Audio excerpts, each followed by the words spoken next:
Gəlin 15-i 2-ci ay 2026-cı il OTK coğrafiya suallarının izahına baxaq. Hər kəs diqqətli olsun. Sınaq ümumi şəkildə normal düşüb, yəni o qədər də çətin düşməmişdi və birlikdə bu sınağı indi işlədik. Nəticələr bəlli oldu. Hər kəs növbəti sınaqlarda, növbəti dərslərdə həmin nəticələrə uyğun təbii ki, addımlarını atıb daha da yaxşı çalışmalıdır və nəticələrimiz daha yüksək olmalıdır və olacaq. İndi sualların izahına baxaq. Ümumi harda çətinlik varsa onları aradan qaldırmış olaq. Bilmədiklərimizi öyrənək. Birinci sualda deyir ki, Eyler-Venn diaqramına əsasən uyğunluğu müəyyən edin. Cənubi Avropa, Şimali Afrika regionu verilibdir.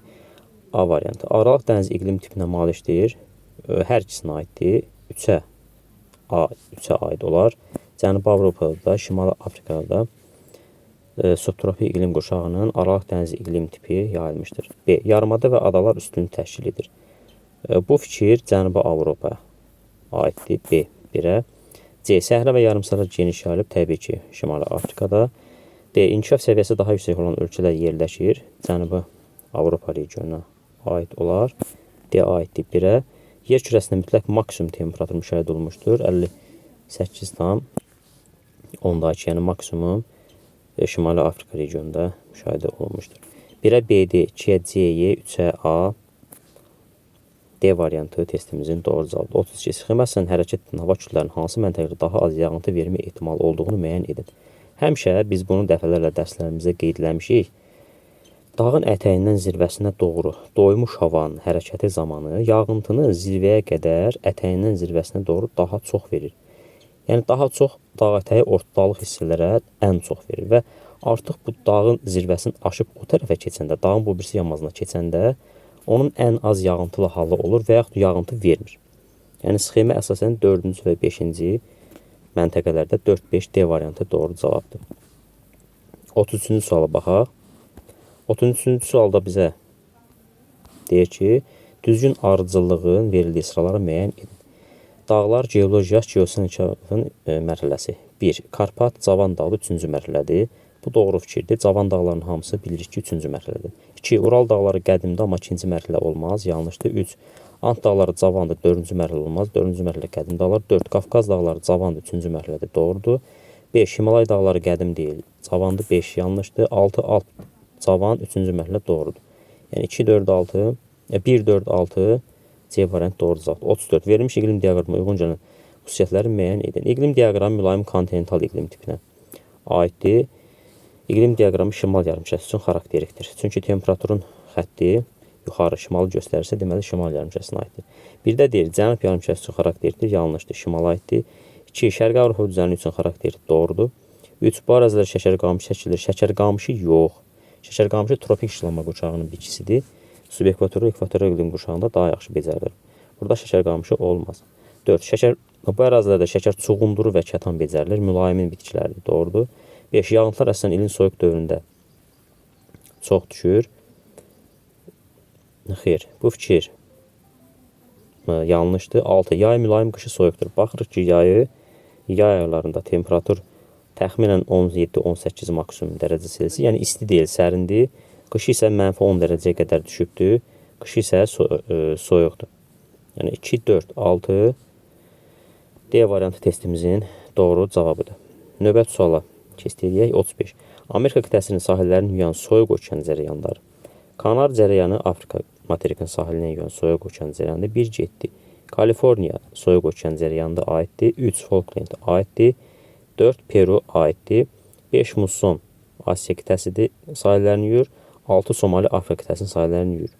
2, 3, 4 D variantı testimizin doğru cavabıdır. Növbəti suala keçdik. Mən sualları tez-tez deyəcəm. Lazımı qeydləri yəqin ki, aparır hər kəs. Vaxtımız çox getməsin. Ağyataq, Çıraq, Paraqaça və Zəliş yataqlarına müvafiq ardıcılığa aid olduğu faydalı qazıntılar. Ağyataq civədir. Şorblaq, Ağyataq, Lefçay, Kəlbəcər rayonu arasında olan civə yataqlardır. Çıraq neft yatağıdır. Paraqaçay, Diaqçay, molibdin yatağıdır. Zəliş, alunit daş kəsəndə yerləşir. Y variantı testimizin doğru cavabıdır. 37. Havanın nisbi rütubətinin artmasına səbəb ola biləcək amillər. Havanın qalxan hərəkəti. Bəli, qalxan hava hərəkəti varsa buludluq əmələ gələr, yağıntı düşər, rütubət artar, düzdür. Havanın enən hərəkəti 2 yanlışdır. 3 günəşin düşmə bucağının artması yanlışdır. Çünki günəşin düşmə bucağı artarsa nə olar? Bu zaman temperatur yüksələr, nisbi rütubət azalar. 4. Əraziyə siklonun daxil olması olar. Doğru fikir kimi götürə bilərik. 1, 4. 5. Havanın temperaturunun azalması. Bəli, havanın temperaturu əgər azalarsa, nisbi rütubətin artmasına səbəb ola bilər. 1, 4, 5. 6 ərazidəki suxuların yaşının rütubətliyə heç bir aidiyyəti yoxdur. Deməli, 1, 4, 5 A variantı testinin doğru cavabı. 38. Uyğunluğu müəyyən edin. Dağlar silsilə verib və aid olan aşırımlar. Baş Qafqaz Salavat aşırımı, Talaş dağları Zuvant, Murov dağ. Bu məşhur Ömər aşırımıdır. 44-cü Vətən müharibəsində də ilk alınan yerlərdən biri. Doğru cavab Y variantı testimizin doğru cavabı. Növbət suala keçid edirik. Xəritə sxemində rəqəmlərlə göstərilmiş sövzələrdən müvafiq ardıcıllıqla müəyyən edin. Burada 1 deməli Biskay körfəzidir, 2 Tirzin dənizi, 3 İran körfəzi, 4 Mərmərə dənizi olar. B variantı testimizin doğru cavabıdır. Daha sonra növbət suala keçid edək. 40. A nöqtəsində atmosfer təzyiqi 715 mm, B nöqtəsində 760 mm civə sütununda sıxımda kəsmə yüksəkliyi müəyyən edin. Təzyiq fərqini tapırıq. 760 çıxılsın 715. Burada 45 mm civə sütunu fərq eləyir. Biz bilirik ki, hər 100 metrdə 10 mm fərq eləyirsə,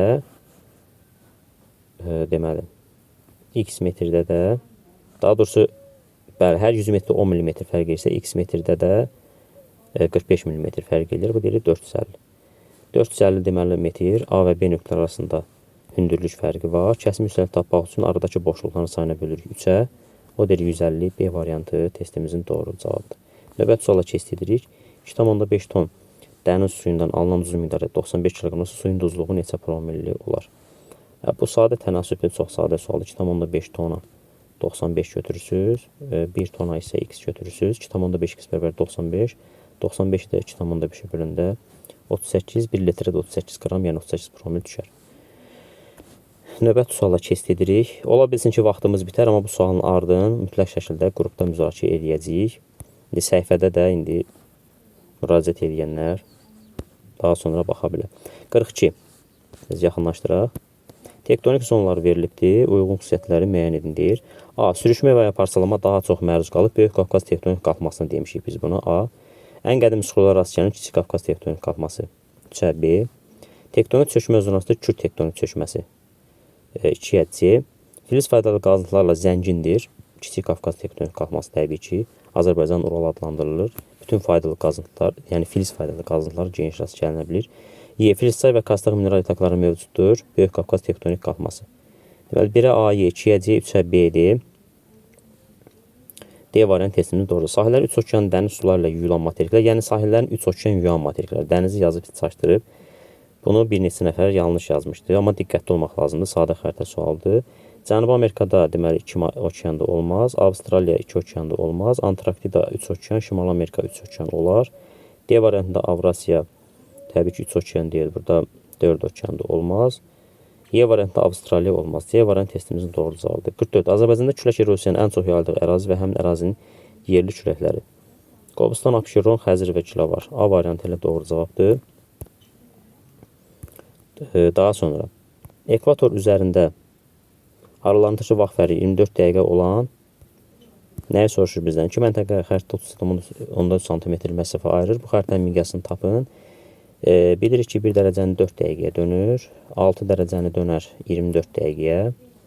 Alt dərəcəmiz ekvator boyu 6 vurulsun 111 666 kilometrdir. 666 kilometr 33,13 cm göstərilibsə, deməli bizə miqyas tapmaq deyir. 666 30,14-ə bölərik. 20 eləyər. 1 bölünsün 20 yanında 5-dən 0. C variantı deməli doğru cavabdır. Daha sonra 46-ya baxırıq. 46. Orta duzluğa daha yüksək olan su hövzələri. A variantında Baltik dənizi 11-də olmaz. B-də Karib uyğun gəlir. Şimal dənizi, Aralıq dənizi. Şimal dənizi nisbətən. Şimal dənizi digərlərinə baxmış olmaz. B yanlışdır. C Xəzər dənizi onun üstü olmaz. D-də Qara dəniz, Ağ dəniz qütbə yaxında olmaz. Y-də Karib dənizi, Ölü dəniz, Qırmızı dəniz. Bəli, bunların hər üçü digərlərinə nisbətən daha yüksək duzluq olan su hövzələridir. Kredi seysmik cəhətdən daha fəal düzənişləri müəyyən edin. Kolxin adı bilirik ki, Kürazov aldı, İran yələsi, Meksika yələsi 4, 6, 3.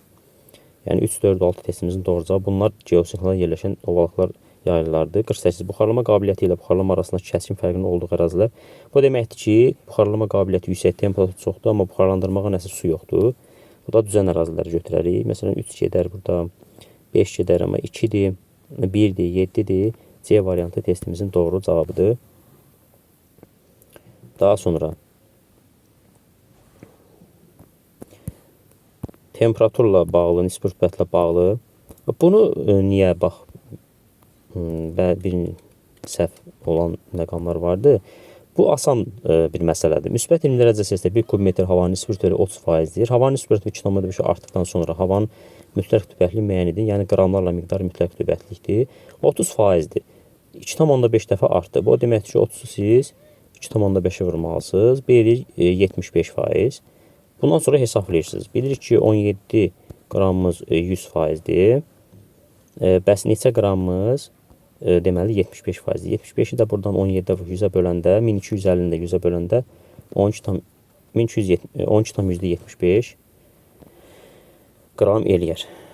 Küləklərin təsiri, musson küləklərin təsiri göstərdiyi ərazilər 50-ci sualda bizdən soruşur. 7-dir, yay mussonları 4-dür. Bax, burada 3-də musson küləkləri yoxdur, 5-də musson küləkləri yoxdur, 8-də musson küləkləri olmaz və 1-də də musson küləklərin təsirinə maruz qalan ərazidir. C variantı da deməli, doğru cavab.